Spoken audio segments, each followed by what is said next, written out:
the beginning, middle, and end. There's a fucking wasp.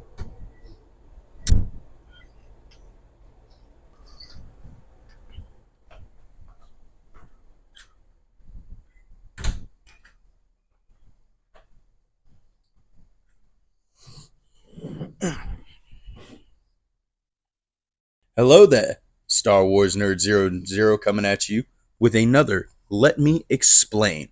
And today, we're taking it back outside. You know, same the old setup as the original two Let Me Explain videos, but this time we've got a microphone. It's great. It's going good. But what am I torn about? I'm torn about Disney Star Wars. Not just the movies and the shows, but the people they hire and the way that they go about handling this franchise. And now, I need to put this out there. I'm not putting anybody down. I'm not saying you're not a real fan if you like a certain era, or you like Legends, or you like the comics, or you like this, or you like that. You like what you like. I like what I like, and I don't like what I don't like. Just the difference. The difference between George Lucas Star Wars and Disney Star Wars is night and fucking day. I mean, it is... Dave is unfortunately going to get thrown into both categories, Disney and George. He is George's apprentice. He is the closest thing Disney has to George Lucas right now. They need to just go ahead and give him full creative control over everything, please, and let him, Jon Favreau, and fucking Sam Witwer, just let them handle Star Wars. Just let them handle it, please. Please. But after watching the sequel trilogy back to back to back for my latest ranking video, I did what I always do when I rewatch any movie. I go into it as if it's the first time I've ever watched it. And I was hoping that I would go into it and maybe the movies grow on me. 7, it doesn't really move up or down. It's still C tier for me. But was I wrong about thinking that these movies would grow on me? I was hoping that they would grow on me like The Phantom Menace and Attack of the Clones did. Those are some of my favorite Star Wars movies. I constantly rewatch those movies along with Revenge of the Sith. But I was so wrong. I mean, I was wrong about them. I was wrong about Rogue One. I was wrong about the Book of Boba Fett to the point where I didn't even finish the series. Don't worry. I'm gonna watch Andor and I'm gonna watch the Book of Boba Fett so we can rank all the Disney Star Wars shows. But it's not the fact that the sequel trilogy had J.J. Abrams and Rian Johnson directing the beginning, middle, and end. There's a fucking wasp. But it's not the fact that the sequel trilogy had Rian Johnson and J.J. Abrams directing the beginning, middle, and end of a trilogy. I mean, for fuck's sakes, the original trilogy had 3 directors. They had George Lucas directing the first one, Irving Kershner directed Empire Strikes Back, and Richard, I'm sorry, I'm going to mispronounce this last name, Marquand, I think, he directed Return of the Jedi. And it's 3 solid, amazing movies. One half of an entire story. And then, George came out with the prequels. And it was the first half of the story that was originally introduced in 1977. From 1971 George started writing Star Wars. The last live action Star Wars movie that came out from George Lucas was in 2005 with Revenge of the Sith. That's 34 fucking years this man put together a cohesive story, a cohesive universe. Why can't Disney do that? They couldn't even agree on Rey's lineage. First it was Obi-Wan. Then it was nobody. Then it's Palpatine. And even Daisy Ridley said that they were going back and forth on if it was Palpatine or not. I mean, it's ridiculous. I mean, George, yes, was constantly changing stuff. There was that retcon from Return of the Jedi, or Empire Strikes Back, where Obi-Wan tells Luke to go to Dagobah to train with Yoda, the Jedi Master who trained him, and then, of course, in The Phantom Menace, Obi-Wan's master is Qui-Gon. But that's okay. We can look past that. We can look past that. What we can't look past is wishy-washy characters. I mean, George was definitely constantly changing stuff, but he made sure to make the movie that he wanted.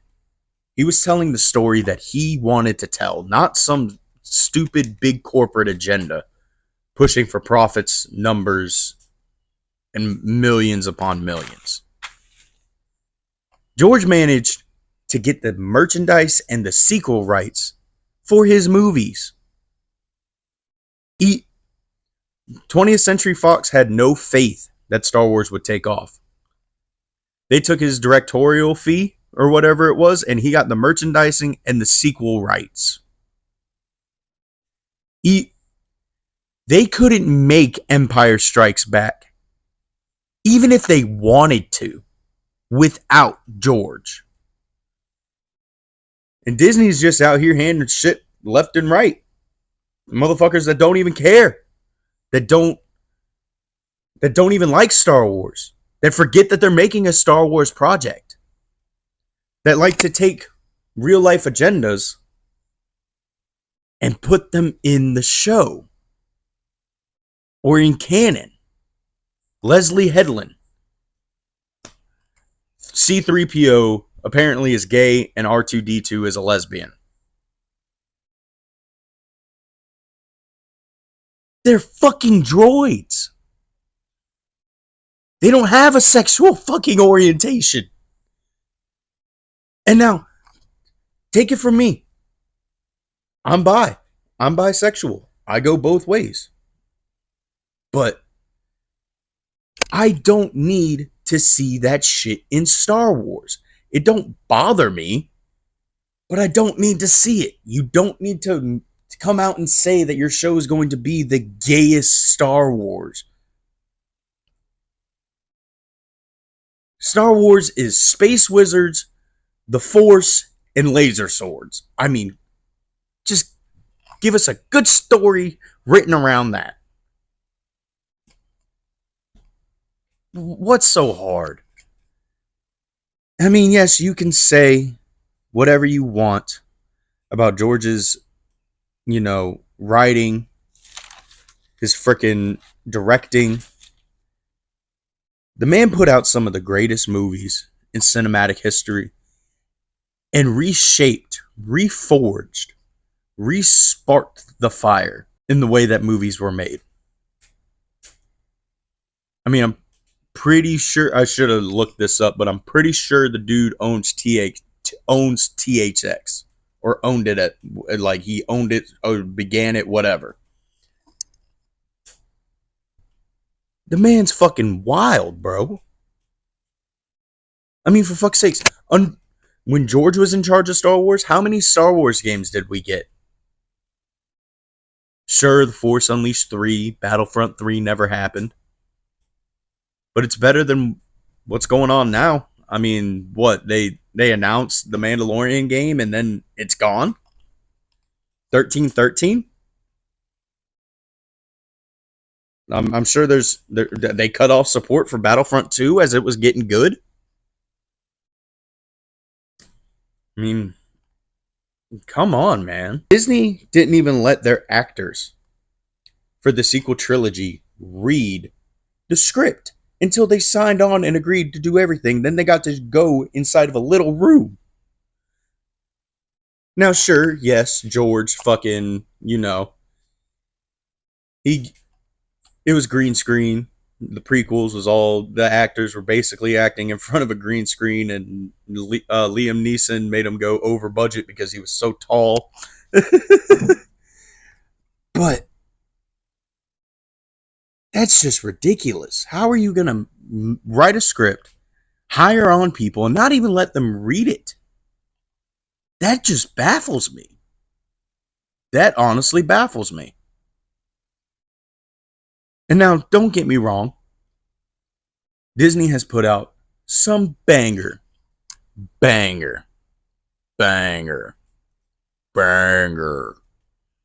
fucking content.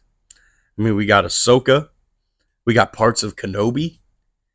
We've got The Mandalorian, The Bad Batch, Clone Wars Season 7, Rebels, Solo. Those all feel and seem like fucking Star Wars to me. It seems like George Lucas's Star Wars to me, in my opinion.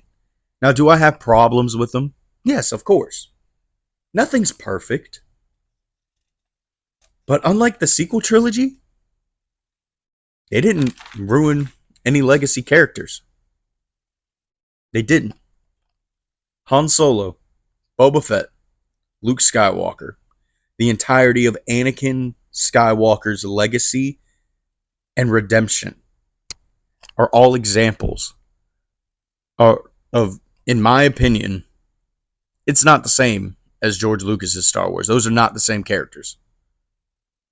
I mean, Han Solo, Star Wars Theory said in one of his videos that Han Solo was a hero at the end of the rebellion in Return of the Jedi.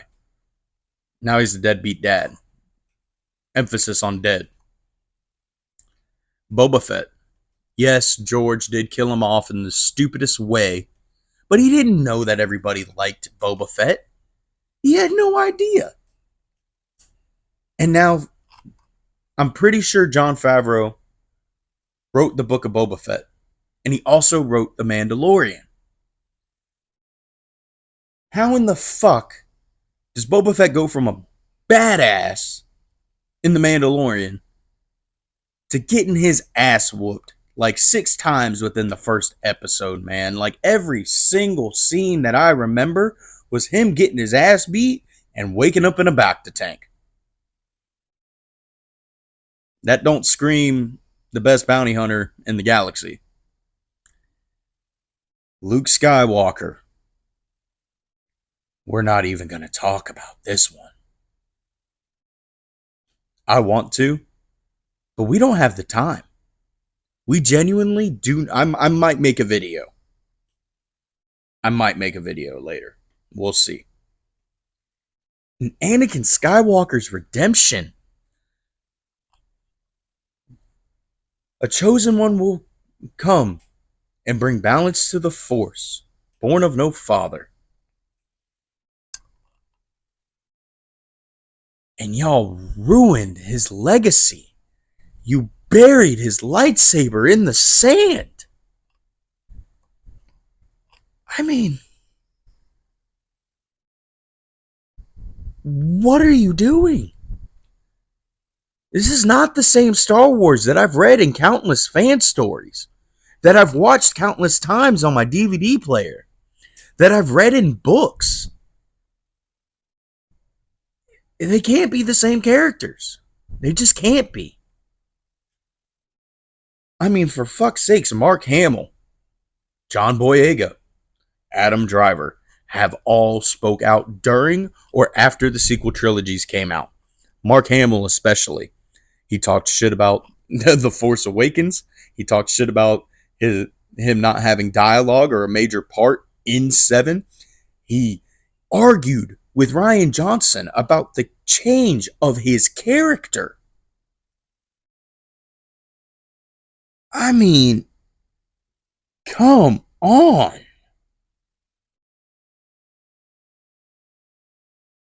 Like, how are you going to argue with Luke Skywalker about how Luke Skywalker would be an act?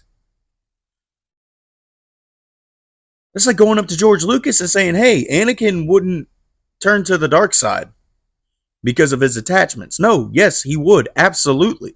Because that's the way George Lucas fucking wrote it. Just like George Lucas wrote that Luke Skywalker, hero of the rebellion and the galaxy, saw the goodness inside of Darth Vader. But the man can't see the goodness inside of his nephew because of a fucking bad dream? I know I said I wouldn't talk about it, but we're fucking talking about it. We're going to get on with it. Kathleen Kennedy has once stated that they don't have source material to pull from. Heir to the Empire, Darth Plagueis, Dark Lord, The Rise of Darth Vader, Dark Lord, The Rise and Fall of Darth Vader. I mean, give us Plagueis. We've been asking for Plagueis for years, and y'all refuse to do it. Why? Why do y'all refuse to do this for us? It's ridiculous. It's absolutely ridiculous. Like I said, Dark Lord, The Rise of Darth Vader. It is the perfect sequel to Revenge of the Sith. It takes place shortly after Revenge of the Sith. Darth Vader, it talks about Darth Vader having to relearn his body because nothing fits, because Sidious made the suit so it would keep him in constant pain and misery. Give us the hunt for the Jedi survivors and the clones that went against Order 66, that didn't execute Order 66. I mean, I would love to see that. And Daisy Ridley, we don't hate on actors. We don't hate on actors. Daisy Ridley is a cool ass person from what I've seen. But Mara Jade, the Emperor's Hand, future wife of Luke Skywalker, is so much more interesting than Mary Sue Palpawalker. I haven't even finished the original Thrawn trilogy. I mean, come on, Disney. You had George's original outline for his sequels. Leia rebuilding the Republic. Luke rebuilding the Jedi Order. Maul and Darth Talon as Palpatine and Vader. Anakin's grandkids are the main characters. Han Solo's son gets seduced to the dark side. Leia becomes the Supreme Chancellor. But no, y'all didn't want to use that because you didn't have to. It wasn't in the contract that you had to use George's outlines. Disney just needs to stop with their whole agenda and all that. They need to, be diverse. Be inclusive. I don't care, but we don't need to say that it's going to be the gayest Star Wars. We don't need to say that it's going to be the most diverse of Star Wars. We already had the most diverse of Star Wars. It's called The Last Jedi. Literally divided the fandom in fucking half. Are you trying to do that more? I mean, don't get me wrong. I love the projects that I mentioned earlier. But just some of the people that are in charge and getting their hands on these projects, man, I try to not let it affect me in the way that I go into viewing any project. I don't go in hoping that this Star Wars is going to fail.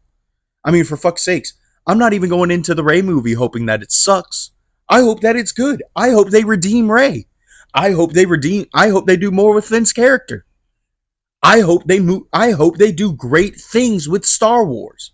I want great things to happen in Star Wars. But for that to happen, we need people who are passionate about Star Wars in charge of Star Wars. Whether that be fans, Dave Filoni, Jon Favreau, Sam Witwer, it doesn't matter. Somebody with the same passion George had needs to be in charge of Lucasfilm and Star Wars. And to be honest with you, when Sam, John, or fucking Dave is attached to a project, that honestly to me feels like that's the only time that they make the absolute best Star Wars content. And it's ridiculous because anybody could make great Star Wars. George was a nobody and he created Star Wars. You're telling me we can't get some director to give us a great story? You can't get a great writer to write a fantastic fucking story? I don't know, man. I hope you guys enjoyed this rant. I'll see you guys in the next one. And may the Force be with you always. Peace.